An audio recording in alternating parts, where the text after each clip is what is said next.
Question 1. La promesse du Seigneur est qu'il reviendra nous amener dans le royaume des cieux, mais vous témoignez que le Seigneur s'est déjà incarné pour accomplir l'œuvre du jugement dans les derniers jours. La Bible prophétise clairement que le Seigneur descendra avec puissance et une grande gloire sur les nuées. C'est très différent de ce dont vous avez témoigné, que le Seigneur s'est déjà incarné et a descendu en secret parmi les hommes. Réponse. Vous dites que le Seigneur a promis qu'il reviendrait amener l'homme dans le royaume des cieux. C'est certain, le Seigneur est fidèle et il ne manquera pas d'accomplir ses promesses. Mais il nous faut d'abord savoir que le retour du Seigneur par l'incarnation dans les derniers jours pour l'œuvre du jugement est directement lié à notre enlèvement dans le royaume des cieux. Si nous étudions attentivement la Bible, il n'est pas difficile d'en trouver des preuves. Dans plusieurs passages de la Bible, des prophéties disent alors clairement que la seconde venue de Dieu est l'incarnation. Par exemple, vous aussi tenez-vous prêts, car le Fils de l'homme viendra à l'heure où vous n'y penserez pas. Luc 12:3. Car, comme l'éclair resplendit et brille d'une extrémité du ciel à l'autre, ainsi sera le Fils de l'homme en son jour.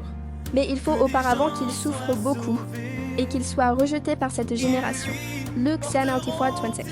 Toutes ces prophéties parlent du Fils de l'homme ou disent que le Fils de l'homme viendra.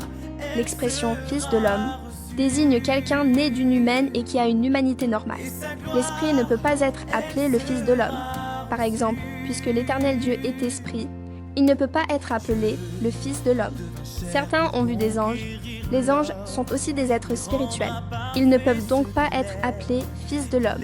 Tous ceux qui ont l'apparence de l'homme, mais qui ont un corps spirituel, ne peuvent pas être appelés Fils de l'homme.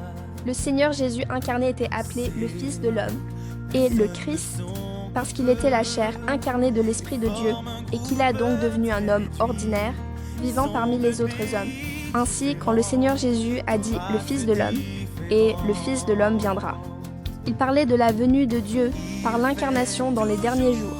Et quand il a dit « il faut auparavant qu'il souffre beaucoup » et qu'il soit rejeté par cette génération, cela montre encore plus explicitement que, lorsque le Seigneur reviendra, il le fera en devenant chair. S'il venait sous la forme d'un esprit plutôt que dans la chair, il est certain qu'il ne pourrait pas connaître de la souffrance et être rejeté par cette génération. C'est incontestable. Le retour du Seigneur Jésus est donc sans aucun doute sous la forme de l'incarnation. Il vient pour faire l'œuvre du jugement dans les derniers jours. Chers frères et sœurs, rejoignez-nous au A51 groupe 826.